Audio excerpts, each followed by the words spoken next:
Friends, એક પણ પ્રકારના લોટ વગર એક ટીમ્પા તેલથી આટલી લાજવાબ રેસીપી મારી ગેરંટી છે કોઈએ નહીં બનાવી હોય. નથી સોડા કે નથી ઈનો કે નથી દાળ ચોખા કે નથી આને આથવાની કોઈ ઝંઝટ. ઘરમાં જેને પણ મારી આ બનાવેલી રેસીપી ખાધી એ મારી વાહ વાહ કરતું રહી ગયું, કેમ કે બની હતી જ એટલી ટેસ્ટી. ચોક્કસ એકવાર બનાવજો, ઘરના બધા જ લોકો ખુશ થઈ જશે, અને ખાસ કરીને તમે. તો આ માટે એક બાઉલની અંદર 2 ચમચી જેટલું ઝીણું કટ કરેલું ટામેટું, 2 ચમચી જેટલું ઝીણું કટ કરેલું કેપ્સિકમ એડ કરીશું.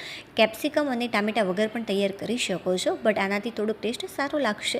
હવે બાફેલા બટાકા એડ કરીશું. તો મીડિયમ સાઇઝના 6 જેટલા બાફેલા બટાકા લીધા છે. હવે ટેસ્ટી એવા મસાલાની અંદર સૌથી પહેલાં સ્વાદ અનુસાર એક નાની ચમચી જેટલું મીઠું, એક મોટી ચમચી ભરીને કાશ્મીરી લાલ મરચું પાવડર એડ કરીશું, કે જેનાથી કલર અને ટેસ્ટ બંને બહુ જ સરસ લાગશે. હવે 1 ચમચી જેટલો ધાણા પાવડર અને એક મોટી ચમચી ભરીને દળેલી ખાંડ એડ કરવાની. ખાંડ એટલા માટે એડ કરીશું કેમ કે જે અત્યારે હું રેસીપી તૈયાર કરવા જઈ રહ્યું છું, ઉપરથી એકદમ ક્રિસ્પી હશે અને અંદરથી એકદમ સોફ્ટ હશે. ગળપણ ખટાશ અને તીખાશથી એકદમ ભરપૂર બનશે. હવે અડધા લીંબુનો રસ એડ કરીશું. ચમચીની મદદથી માપીએ તો 4 ચમચી જેટલો મેં લીંબુનો રસ એડ કર્યો છે. હવે અડધી વાટકી ભરીને પાણીની મદદથી વોશ કરેલી કોથમીર એડ કરીશું. કોથમીરથી પણ આ ટેસ્ટી લાગશે, એટલા માટે ફ્રેન્ડ્સ ચોક્કસથી કોથમીર એડ કરજો. હવે બધા જ મસાલા સારી રીતે એકવાર મિક્સ કરી લેવાના. જો તમને એવું લાગે કે બટાકા થોડા કાચા બફાયેલા છે, તો બને ત્યાં સુધી આ રીતે મેશ કરવાની જગ્યાએ એને છીણી લેજો, તો એકદમ બહુ જ સરસ મજાનું પ્રોપર સ્ટફિંગ તૈયાર થશે. બટ હા, જો પ્રોપર રીતે એ કૂક થયેલા હોય તો બસ આ રીતે એને મિક્સ કરી લેજો. તો આની અંદર બટાકા આખા ન રહી જાય એનું ધ્યાન રાખવાનું. આ રીતે બહુ જ સરસ મજાનું સ્મૂથ આપણે તૈયાર કરી લઈશું મિક્સર. તો સરસ મજાનું ગળપણ ખટાશ અને તીખાશથી ભરપૂર ચટપટું મિક્સર તૈયાર છે. ચાલો હવે આપણે એક આગળની પ્રોસેસ કરી લઈએ. આની અંદર જે માપ છે એકદમ ફ્રેન્ડ્સ પરફેક્ટ રાખજો, કે જેથી એકદમ પરફેક્ટ રેસીપી તૈયાર થાય. આ માટે 2 વાટકી ભરીને મેં પૌવા લીધા છે. નોર્મલી આપણે બટાકા પૌવા માટે યુઝ કરતા હોઈએ છીએ, બસ આ એ જ પૌવા છે. હવે 1 થી 2 ગ્લાસ જેટલું આની અંદર પાણી એડ કરી અને 1 થી 2 વાર આની સારી રીતે વોશ કરી લઈશું. જે ગંદુ પાણી છે એને હું દૂર કરી દઉં. તો ફ્રેન્ડ્સ, ફાઇનલી મેં પૌવાને 2 વાર પાણીની મદદથી સારી રીતે વોશ કરી લીધા છે. હવે આને ઢાંકી અને સાઈડમાં મૂકી દઈશું. બટ હા, આની અંદર બિલકુલ પણ પાણી એડ કરવાની જરૂરિયાત નથી. તો 5 થી 7 મિનિટની અંદર સાઈડમાં આને મૂકી દેવાના. તમે આ પૌવાને અડધો કલાક પહેલાં પલાળીને રાખી શકો છો. બટ હા, એની અંદર 4 થી 5 ચમચી જેટલું પાણી એડ કરી મિક્સ કરી અને ત્યારબાદ રાખવાનું, કે જેથી આ સારા એવા સોફ્ટ તૈયાર થાય. હવે આની અંદર ફક્ત અને ફક્ત આપણે 2 જ મસાલા એડ કરીશું, છતાં પણ આ ટેસ્ટી બનશે. તો આ માટે સૌથી પહેલાં સ્વાદ અનુસાર 1 ચમચી જેટલું મેં મીઠું એડ કર્યું અને 1.5 ચમચી જેટલું જીરું એડ કર્યું છે. બસ ફક્ત 2 જ મસાલા એડ કરવાની જરૂરિયાત છે. બીજા કોઈ પણ પ્રકારના એક્સ્ટ્રા મસાલા એડ કરવાની અહીંયા જરૂરિયાત નથી. હા, જો તમને પસંદ હોય તો ઝીણી કટ કરેલી કોથમીર અને ઝીણા કટ કરેલા લીલા મરચાં એડ કરી શકો છો. હવે બસ આ રીતે તમારે ચમચીની મદદથી થોડું પાણી એડ કરવાનું અને મિક્સ કરતા રહેવાનું. બટ હા, બને ત્યાં સુધી બહુ જ પાણી એડ નહીં કરી દેવાનું. આ રીતે આપણે થોડું પાણી એડ કરીશું અને સરસ મજાનો લોટ તૈયાર કરી દઈશું. હવે આની અંદર જે પાણી છે એ કેટલું યુઝ થયું એ પણ હું તમને કહીશ લાસ્ટમાં. અને હા ફ્રેન્ડ્સ, મારી આ રેસીપી તમને થોડીક પણ પસંદ આવી રહી હોય તો પ્લીઝ વિડીયોને લાઇક કરી દેજો. ચેનલ ઉપર નવા હોય તો ચેનલને સબસ્ક્રાઈબ કરવાનું બિલકુલ પણ ભૂલતા નહીં. જે રીતે આપણે લોટ તૈયાર કરતા હોઈએ છીએ, બસ એ જ રીતે તમારે આ રીતે લોટ બાંધી લેવાનો છે. તો સરસ મજાનો ફક્ત ને ફક્ત પૌવાથી મેં લોટ તૈયાર કરી લીધો છે. જો તમને પસંદ હોય તો ચણાનો લોટ પણ આની અંદર એડ કરી શકો છો. તો આની અંદર મેં અડધી વાટકી કરતાં થોડુંક વધારે અને 1 વાટકી કરતાં થોડુંક ઓછું પાણી એડ કર્યું છે. જો તમને એવું લાગે કે વધારે મિક્સર થોડુંક કડક છે તો થોડું પાણી એડ કરી તમે મિક્સ કરી શકો છો. અને જો તમને એવું લાગે મિક્સર ઢીલું છે તો તમારે શું કરવાનું, તેની અંદર થોડુંક ચણાનો લોટ અથવા તો સૂજી પણ તમે એડ કરી શકો છો.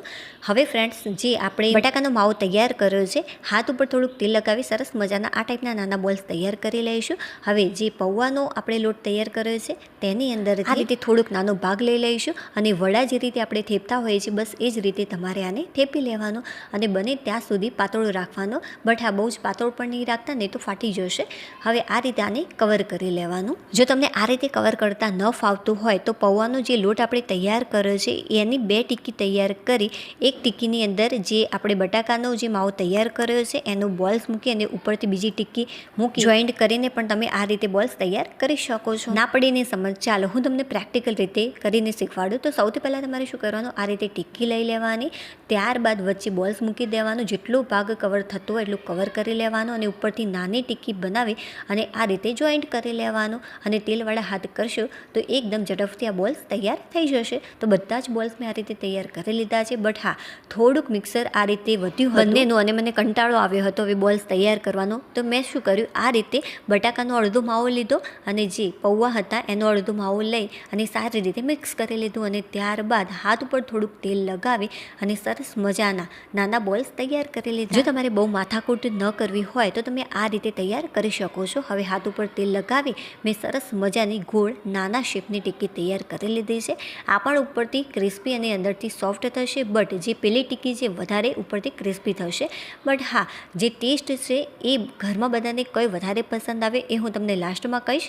હવે લઈ લઈશું આપણે અપમ ટ્રે અને તેની અંદર બધા જ બોલ્સ મૂકી દેવાના. બટ હા, આની અંદર મેં એક ટીમ્પા જેટલું તેલ એડ કર્યું છે. ઉપરથી તમે તેલ એડ નહીં કરો તો પણ ચાલશે. ફક્ત એક ટીમ્પા તેલની અંદર સરસ મજાની એક ક્રિસ્પી તૈયાર થઈ જશે. આની સાથે સાથે હું તમને આ નાની સાઈઝની જે આપણે ટિક્કી લાસ્ટમાં તૈયાર કરી હતી એને પણ આ રીતે શેકીને બતાવું કે આ જે ટિક્કી છે એ કેવી બને છે. ફરક માત્ર એટલું રહેશે કે જે નાની સાઈઝની ટિક્કી છે જે લાસ્ટમાં આપણે તૈયાર કરી ઝડપથી કૂક થઈ જશે, જ્યારે જે આ બોલ છે એને કૂક કરતાં થોડોક સમય લાગશે. મેં ઉપરથી થોડુંક તેલ એડ કર્યું છે. બટ હા, જો તમે તેલ નહીં એડ કરો તો પણ ચાલશે. તેલ થોડુંક વધારે એડ કરવાનો ફાયદો શું થશે કે જો તમે ગેસની ફ્લેમ ફાસ્ટ રાખશો છતાં પણ બિલકુલ પણ એ નીચેથી બ્લેક નહીં પડે, મતલબ કે દાજશે નહીં. બટ હા, જો તમે તેલ ઓછું એડ કર્યું હશે આની અંદર તો આને ચડતા થોડુંક વધારે સમય લાગશે, કેમ કે જે ગેસની ફ્લેમ છે એ તમારે ધીમી રાખવી પડશે. જો તમે થોડુંક 2 થી 3 ટીપા જેટલું તેલ વધારે લઈ લેશો તો આ ઝડપથી કૂક થઈ જશે. તો શરૂઆતમાં જે ગેસની ફ્લેમ છે મેં ફાસ્ટ રાખી, થોડા કૂક થવા લાગ્યા ત્યારે જે ગેસની ફ્લેમ છે મેં મીડિયમ કરી દીધી અને લાસ્ટમાં એકદમ ધીમી કરી દીધી. ઉપરથી ક્રિસ્પી થાય અને આ ટાઈપનો થોડોક ડાર્ક કલર આવી જાય ત્યારે સમજવું કે સરસ મજાના બોલ્સ કૂક થઈ ગયા છે. ચાલો લાસ્ટમાં સૂર્યપ્રકાશમાં હું તમને આનું રિઝલ્ટ બતાવું અને તોડીને બતાવું અને એ પણ કહું કે કયા બોલ્સ સૌથી વધારે બધાને પસંદ આવ્યા. ચાલો સૌથી પહેલાં તો હું આને તોડીને બતાવું કે કેટલી સરસ મજાની આપણી રેસીપી તૈયાર થઈ છે.